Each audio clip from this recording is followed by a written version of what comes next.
a gente pode falar sobre Gluckman, esse autor que, de alguma maneira, herdou, né, dos africanistas boa parte das referências de análise, mas que de alguma maneira também rompe ao trazer essa ideia de conflito, de divisão e fusão inerentes à natureza de uma estrutura social.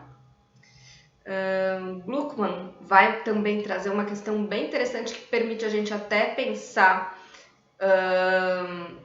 de que forma esse poder, né, se a gente pensa na ideia mais ampla de poder, esse poder de fato ele é disperso, ele é reticular, ele é fluido e ele está presente não apenas na estrutura, mas ele está presente no cotidiano, ele está presente nas práticas, ele está presente nas relações, ele está presente nos grupos que têm conflitos, que têm interesses distintos e na própria execução diária de práticas e movimentos pelos seus membros.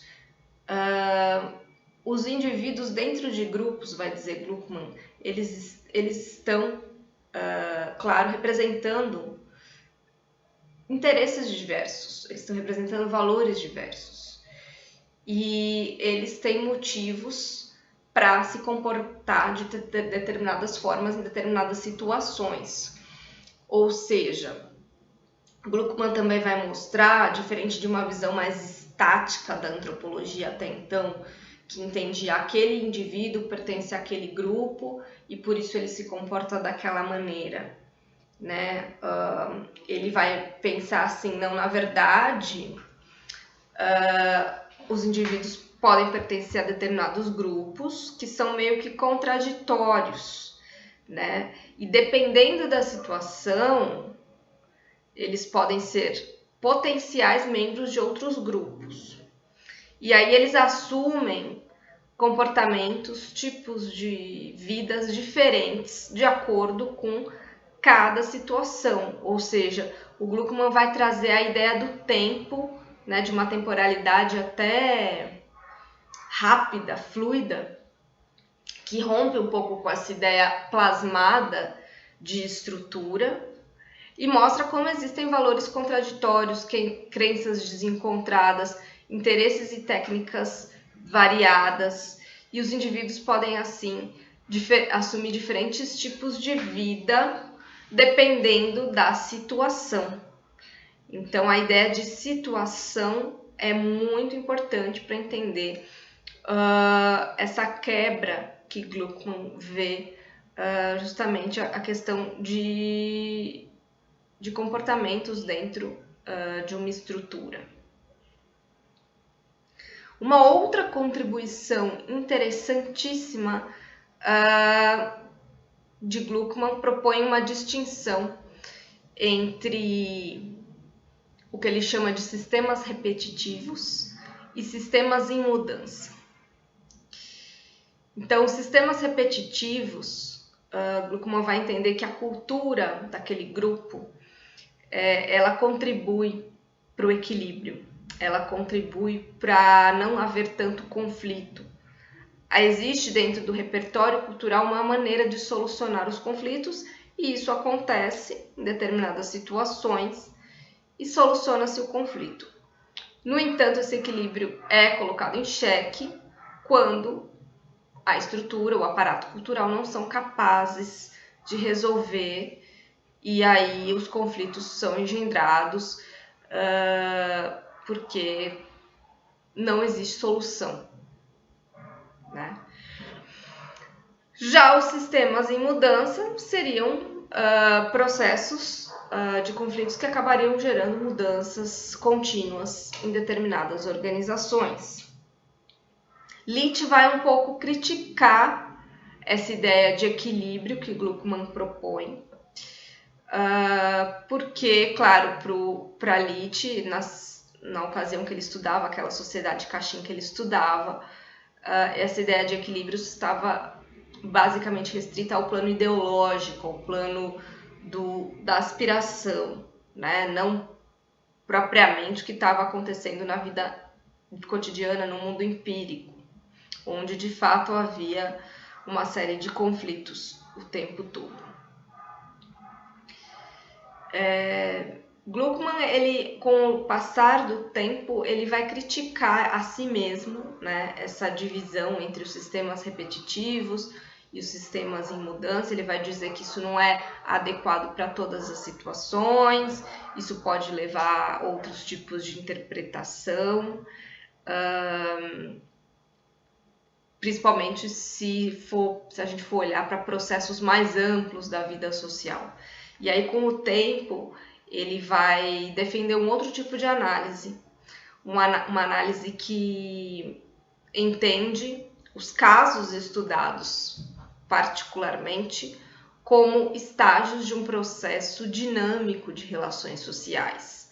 Ou seja, ele vai usar o que ele chama de método de casos desdobrados, Extended Case Method, que é uma maneira de fazer uma análise mais longitudinal, digamos assim, né? O antropólogo deve analisar, deve descrever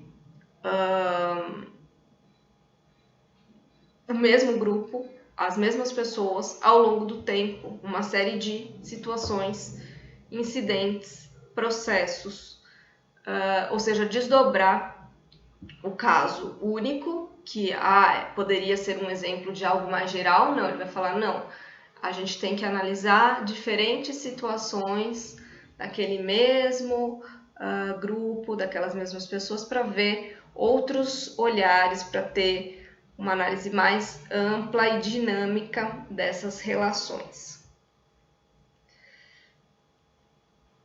Isso é a principal contribuição, ao meu ver, que Gluckman traz para a antropologia.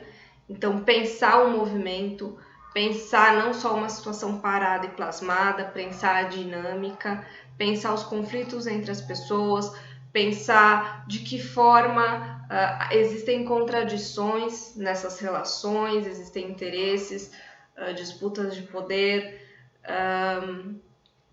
E dentro da história da sociedade colonizada, sempre vai haver, em diferentes graus de intensidade, conflitos, porque a gente está falando de pelo menos dois ou até mais grupos sociais que entram em contato entre si e se chocam não só em termos culturais e valores, como também em disputas de poder, e que vão criando uma massa que é outra coisa, né?